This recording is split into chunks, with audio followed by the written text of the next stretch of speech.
ನಮಸ್ಕಾರ. ನನ್ನ ಪ್ರೀತಿಯ ಹಿರಿಯರಿಗೆ ಹಾಗೂ ಆತ್ಮೀಯ ಗೆಳೆಯರೇ, ನಿಮ್ಮ ಸ್ತುತಿವಾಣಿ ಯೂಟ್ಯೂಬ್ ಚಾನಲ್ಗೆ ಆದರದ ಸ್ವಾಗತ. ನಾನು ನಿಮ್ಮ ಚಂದ್ರಪ್ರಭಾ.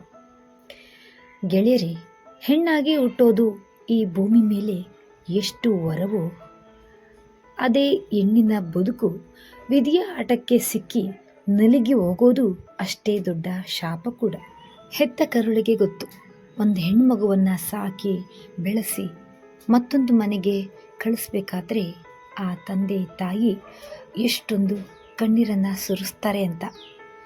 ತಾವೇನೂ ತಿನ್ನದೆ ಮಗಳ ಹೊಟ್ಟೆ ತುಂಬಿಸಿ ಆಕೆ ಮತ್ತೊಂದು ಮನೆಯಲ್ಲಿ ಮಹಾಲಕ್ಷ್ಮಿ ಹಾಗೆ ಬಾಳಲಿ ಅಂತ ದಿನಾಲು ದೇವರ ಮುಂದೆ ಕೈ ಮುಗಿತಾರೆ.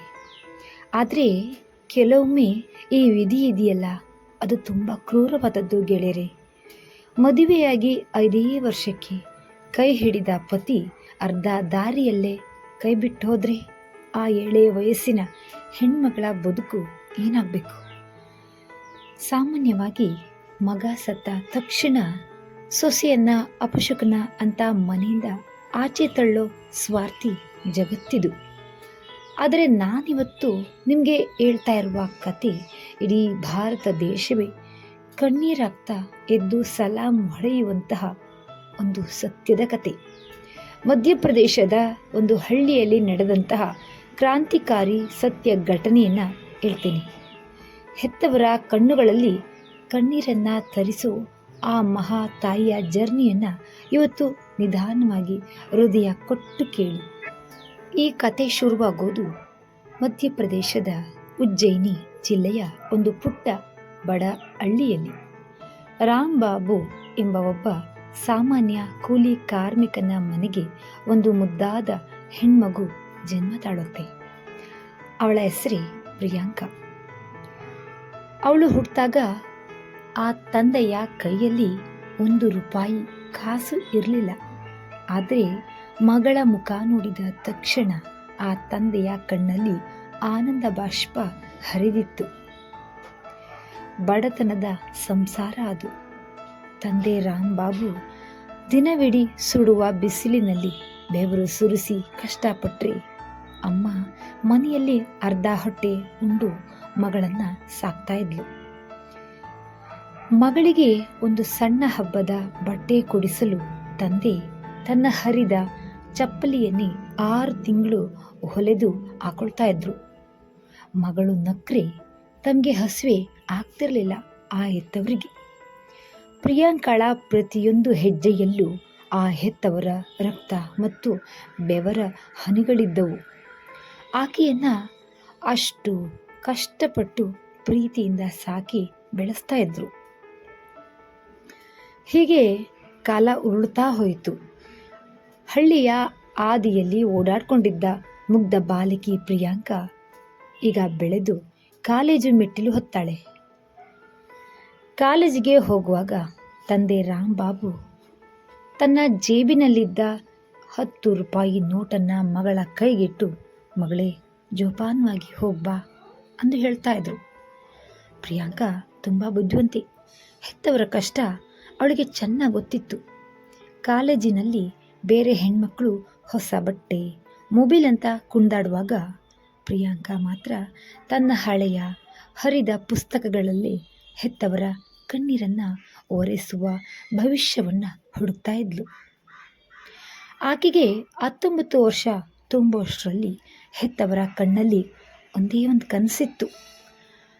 ಮಗಳಿಗೆ ಒಳ್ಳೆಯ ಮನೆತನ ನೋಡಿ ಮದುವೆ ಮಾಡಿಕೊಡ್ಬೇಕು ಎಂದು, ಅವಳು 100 ಕಾಲ ಸುಖವಾಗಿ ಬಾಳಬೇಕು ಎಂದು. 2018ರಲ್ಲಿ ಪ್ರಿಯಾಂಕಾಗೆ ಕೇವಲ 19 ವರ್ಷ ಇರುವಾಗ ಜೈತಲ್ ಗ್ರಾಮದ ದಿನೇಶ್ ವೈರಾಗಿ ಅವರ ಪುತ್ರ ಕಪಿಲ್ ಜೊತೆ ವಿವಾಹ ಆಯಿತು. ಮದುವೆಯ ದಿನ ಮಗಳನ್ನು ದಾರೆ ಎರೆದುಕೊಡುವಾಗ ಹೆತ್ತ ತಂದೆ ರಾಂಬಾಬು ಕಣ್ಣೀರನ್ನು ಹಾಕ್ತಾ ದಿನೇಶ್ ವೈರಾಗಿ ಅವರ ಕೈ ಹಿಡಿದು ಬಿಕ್ಕಿ ಬಿಕ್ಕಿ ಅಳ್ತಾರೆ. ನನ್ನ ಮಗಳು ಮುಗ್ಧಳು, ಏನಾದರೂ ತಪ್ಪು ಮಾಡಿದರೆ ಕ್ಷಮಿಸ್ಬಿಡಿ, ನಿಮ್ಮ ಮನೆ ಮಗಳಾಗಿ ನೋಡ್ಕೊಳ್ಳಿ. ಅದಕ್ಕೆ ದಿನೇಶ್ ಅವರು, ಚಿಂತೆ ಮಾಡಬೇಡಿ, ಅವಳು ಇನ್ಮುಂದೆ ನಮ್ಮ ಸೊಸೆಯಲ್ಲ, ಪ್ರಿಯಾಂಕಾ ನಮ್ಮ ಮನೆ ಮಗಳು ಎಂದು ಮಾತು ಕೊಟ್ಟರು. ಮದುವೆಯಾದ ಹೊಸದರಲ್ಲಿ ಸಂಸಾರ ಸ್ವರ್ಗದಂತೆ ಇತ್ತು. ಕಪಿಲ್ ಮತ್ತು ಪ್ರಿಯಾಂಕಾ ಒಬ್ಬರನ್ನೊಬ್ಬರು ಪ್ರಾಣಕ್ಕಿಂತ ಹೆಚ್ಚಾಗಿ ಪ್ರೀತಿಸ್ತಾ ಇದ್ರು. ಆದರೆ ಸ್ನೇಹಿತರೆ, ವಿಧಿ ಎಷ್ಟು ಕ್ರೂರ ಅಂದರೆ, ಸುಖದ ದೀಪ ಉರಿಯುತ್ತಿರುವಾಗಲೇ ಆ ಸಂಸಾರಕ್ಕೆ ಕ್ಯಾನ್ಸರ್ ಎಂಬ ಮಹಾಮಾರಿ ಒಕ್ಕರಿಸುತ್ತೆ. ಇಡೀ ಕುಟುಂಬ ಕಣ್ಣೀರಲ್ಲಿ ಮುಳುಗುತ್ತೆ. ಕೇವಲ 24 ವರ್ಷದ ಪ್ರಿಯಾಂಕಾ ದಿನವಿಡೀ ಆಸ್ಪತ್ರೆಯ ಬೆಡ್ ಪಕ್ಕದಲ್ಲೇ ಕುಳಿತು ಪತಿಯ ಸೇವೆ ಮಾಡ್ತಾಳೆ. ಯಾಕಂದರೆ ಪತಿ ಕ್ಯಾನ್ಸರ್ ಎಂಬ ಮಹಾಮಾರಿಗೆ ತುತ್ತಾಗಿರ್ತಾನೆ. ಹೆತ್ತ ತಂದೆ ತಾಯಿ ದೇವಸ್ಥಾನಗಳಲ್ಲಿ ಕಣ್ಣೀರಿಟ್ಟರೆ ಅತ್ತೆ ಮಾವ ಕೋಟಿ ಕೋಟಿ ಹಣ ಖರ್ಚು ಮಾಡ್ತಾರೆ. ಆದರೆ ವಿಧಿಯ ಬರಹವನ್ನು ಬದಲಾಯಿಸಲು ಯಾರಿಂದಲೂ ಸಾಧ್ಯ ಇಲ್ಲ. 2023ರಲ್ಲಿ ಕಪಿಲ್ ಕ್ಯಾನ್ಸರ್ನೊಂದಿಗೆ ಹೋರಾಡಿ ಕೊನೆಯುಸಿರೆಳಿತಾನೆ. ಕೇವಲ 24ನೇ ವಯಸ್ಸಿನಲ್ಲಿ ಆ 24 ವರ್ಷದ ಹೆಣ್ಮಗಳ ಜಗತ್ತೇ ಶೂನ್ಯವಾಗುತ್ತೆ. ಆಕೆಯ ಕಣ್ಣೀರು ಹಳ್ಳದಂತೆ ಹರಿಯುತ್ತೆ. ಮಗ ತೀರಿಕೊಂಡ ತಕ್ಷಣ ಈ ಕ್ರೂರ ಸಮಾಜ ಪ್ರಿಯಾಂಕಳನ್ನು ನೋಡುವ ದೃಷ್ಟಿಯಲ್ಲೇ ಬದಲಾಯಿಸುತ್ತೆ. ಅವಳು ಬಂದಿದ್ದಕ್ಕೇನೆ ಮಗ ಸತ್ತ, ಅವಳ ಕಾಲಿಟ್ಟ ಶಕುನ ಸರಿ ಇರಲಿಲ್ಲ ಅಂತ ಎಲ್ಲರೂ ಮೂದಲಿಸುವವರೇ 100 ಜನ ಆಗ್ತಾರೆ. ಹೆತ್ತ ತಂದೆ ತಾಯಿ ಮಗಳ ಬದುಕನ್ನು ನೋಡಿ ದಿನಾಲು ರಕ್ತದ ಕಣ್ಣೀರನ್ನು ಸುರಿಸ್ತಾ ಇರ್ತಾರೆ. ಆದರೆ ಗೆಳೆಯರಿ, ಆ ಕತ್ಲಲ್ಲಿ ದೇವರಂತೆ ನಿಂತವರು ಅವಳ ಅತ್ತೆ ಮತ್ತು ಮಾವ ದಿನೇಶ್ ವೈರಾಗಿ. ಅವರು ಸೊಸೆಯ ಕೈಯನ್ನು ಬಿಡಲಿಲ್ಲ. ನಮ್ಮ ಮಗ ಹೋದ್ರೇನಂತೆ, ನಮ್ಮ ಮಗಳು ನಮ್ಮ ಜೊತೆಗಿದ್ದಾಳೆ ಎಂದು ಅವಳ ಕಣ್ಣೀರನ್ನು ಒರೆಸ್ತಾರೆ. ಪ್ರಿಯಾಂಕಾ ಕೂಡ ಹೆತ್ತವರ ಮನೆಗೆ ಹೋಗದೆ ತನ್ನ ಗಂಡನ ತಂದೆ ತಾಯಿಯನ್ನೇ ತನ್ನ ಹೆತ್ತವರಾಗಿ ಸ್ವೀಕರಿಸಿ ಅವರ ಸೇವೆಯಲ್ಲೇ ನಿಲ್ತಾಳೆ. ಆದರೆ ಮಾವ ದಿನೇಶ್ ಅವರಿಗೆ ಒಂದು ಕೊರಗಿತ್ತು. 24 ವರ್ಷದ ಈ ಎಳೆಯ ವಯಸ್ಸಿನ ಮಗಳು ಇಡೀ ಜೀವನವನ್ನು ಕತ್ಲೆ ಕೋಣೆಯಲ್ಲಿ ಕಳಿಬೇಕಾ? ಬೇಡ, ಸಮಾಜ ಏನೇ ಅಂದರೂ ಪರವಾಗಿಲ್ಲ, ನನ್ನ ಮಗಳು ಬಾಳಿಗೆ ಮತ್ತೆ ಬೆಳಕು ತರ್ತೀನಿ ಎಂದು ತಂದೆ ಸ್ವರೂಪದ ಆ ಮಾವ ದೃಢ ಸಂಕಲ್ಪ ಮಾಡ್ತಾರೆ. ಮಾವ ದಿನೇಶ್ ವೈರಾಗಿ ಅವರು ಸಮಾಜದ ಯಾವ ಟೀಕೆಗಳಿಗೂ ಹೆದರದೆ ಸೊಸೆಗಾಗಿ ಒಬ್ಬ ಒಳ್ಳೆಯ ಗುಣದ ವರನನ್ನು ಹುಡುಕ್ತಾರೆ.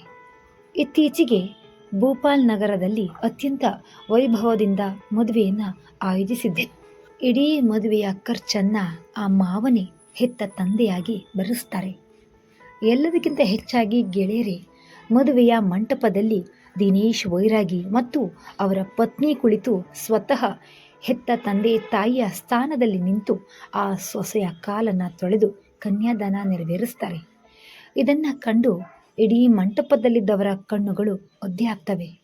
ಪ್ರಿಯಾಂಕಳ ಹೆತ್ತ ತಂದೆ ರಾಮ್ ಬಾಬು ಕಣ್ಣೀರು ಹಾಕ್ತಾ ದಿನೇಶ್ ಅವರ ಕಾಲನ್ನು ಹಿಡಿದು ಅಳ್ತಾರೆ. ಜಗತ್ತಿನ ಪ್ರತಿಯೊಬ್ಬ ಹೆಣ್ಮಗಳಿಗೂ ಇಂತಹ ಅತ್ತೆ ಮಾವ ಸಿಗಲಿ ಎಂದು ಗದ್ಗದಿತರಾಗ್ತಾರೆ. ಗೆಳೆಯರಿ, ದಿನೇಶ್ ವೈರಾಗಿ ಅವರು ಕೊನೆಯಲ್ಲಿ ಕಣ್ಣೀರಾಗ್ತಾ ಒಂದು ಮಾತು ಹೇಳ್ತಾರೆ. ಇಂತಹ ಕಷ್ಟದ ಸಂದರ್ಭಗಳಲ್ಲಿ ವಿಧವೆಯರಾದ ಮಹಿಳೆಯರಿಗೆ ಮರು ಮದುವೆ ಮಾಡಿಸಿ ಅವರಿಗೆ ಆಸರೆಯಾಗಿ ನಿಲ್ಲಬೇಕಾದ ಜವಾಬ್ದಾರಿ ಪ್ರತಿಯೊಂದು ಕುಟುಂಬದ ಮೇಲಿದೆ. ಹೌದು, ಕಣ್ಣೀರು ಒರೆಸುವವನೇ ನಿಜವಾದ ತಂದೆ. ಈ ಮಾನವೀಯ ಕತೆ ಪ್ರತಿಯೊಬ್ಬರ ಹೃದಯವನ್ನು ಮುಟ್ಟಬೇಕು. ಈ ಕ್ರಾಂತಿಕಾರಿ ತಂದೆಯ ಕತೆ ನಿಮಗೆ ಇಷ್ಟ ಆಗಿದ್ರೆ ಲೈಕ್ ಮಾಡಿ, ಶೇರ್ ಮಾಡಿ. ಮುಂದಿನ ವಿಡಿಯೋದಲ್ಲಿ ಭೇಟಿಯಾಗೋಣ. ಧನ್ಯವಾದಗಳು.